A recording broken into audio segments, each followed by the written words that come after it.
C'est un amendement proposé par notre collègue Philippe Dunoyer qui prévoit la possibilité d'un test sérologique permettant la détection d'anticorps. Et ça m'amène à reposer la question que j'ai déjà posée donc à 2 reprises désormais, sur lesquelles j'aimerais beaucoup avoir un élément de réponse du ministre, qui est qu'effectivement, aujourd'hui, il est prévu qu'un certificat en fait attestant de la contamination de la personne et donc du développement chez elle d'anticorps liés naturellement et non pas au vaccin mais liés naturellement à la lutte contre la maladie pourrait être intégré à l'arsenal, j'allais dire, d'options dans le cadre de ce passeport, de ce pass vaccination, de ce pass sanitaire, pardon.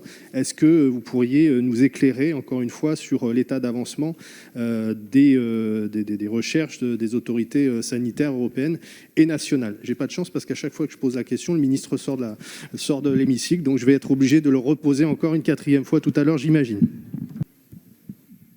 Merci. C'est une demande de retrait car c'est satisfait et bien prévu de permettre de présenter un document attestant du rétablissement à la suite d'une contamination par le Covid-19. S'agissant du problème que vous soulevez, la Haute Autorité de Santé recommande aux personnes pour lesquelles le prélèvement nasopharyngé est difficile ou impossible pour des raisons médicales ou du fait que la situation personnelle de demander aux professionnels de santé d'adapter le test PCR par prélèvement oropharyngé ou salivaire. Donc, avis défavorable. Monsieur le ministre. Monsieur le député, en fait, votre amendement est satisfait dans la mesure où, aujourd'hui, le texte prévoit la possibilité de présenter un document certifiant du rétablissement de la personne concernée, qui laisse donc la possibilité soit d'utiliser un test positif, et j'y reviendrai, ce qui à ce stade a été retenu notamment au niveau européen et ce que nous retenons au niveau français, soit le cas échéant, si cela devait être confirmé par les autorités sanitaires, un test sérologique.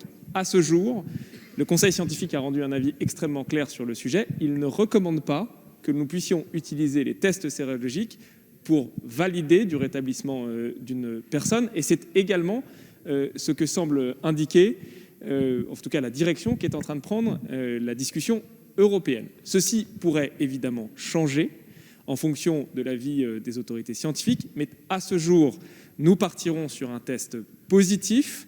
2 semaines après un test positif, on estime qu'à ce moment-là, cela suffit à confirmer l'immunité de quelqu'un. Il y a un débat scientifique à ce jour. Est-ce que c'est de 2 semaines à 2 mois ou de 2 semaines à 6 mois? Nous sommes en train de creuser ce point-là avec le Conseil scientifique. Mais pour le moment, les autorités scientifiques nous demandent de ne pas utiliser les tests sérologiques. Si ceci devait être validé à l'avenir, la formulation telle qu'elle est prévue nous permettra de recourir, d'ajouter les tests sérologiques. En tout cas, l'objectif que nous poursuivons, c'est de ne pas fermer la porte aux tests sérologiques, mais de ne les utiliser que dès lors que les autorités scientifiques françaises, européennes également, nous les validerons. Donc votre amendement est satisfait et c'est pourquoi nous vous demanderons de le retirer, faute de quoi nous serons défavorables.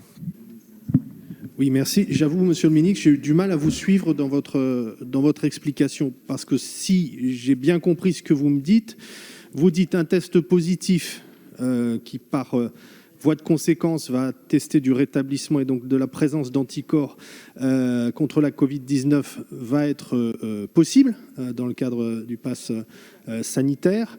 Et qu'en revanche, le test sérologique, aujourd'hui, on ne sait pas et on attend quelque part des confirmations sur le débat scientifique qui consiste à savoir si, quelque part, ces anticorps que vous développez suite à avoir contracté la maladie vous protègent plus de 2 mois ou jusqu'à 6 mois, et que donc c'est la raison pour laquelle les tests sérologiques ne seraient pas intégrés pour l'instant à ce paquet.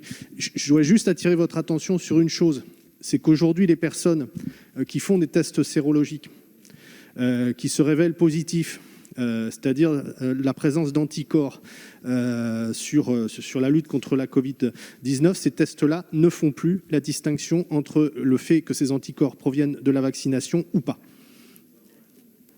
Ah bah si, c'est vrai, chers collègues, parce que je peux attester... Cher collègue Eliaou, je vous amènerai le certificat de la personne qui a obtenu cela suite effectivement au fait qu'elle ait contracté la maladie, mais pas qu'elle ait été vaccinée. Et le test dit où? Il dit bien contraction de la maladie ou vaccination. Donc on a un problème sur le sujet, je suis désolé.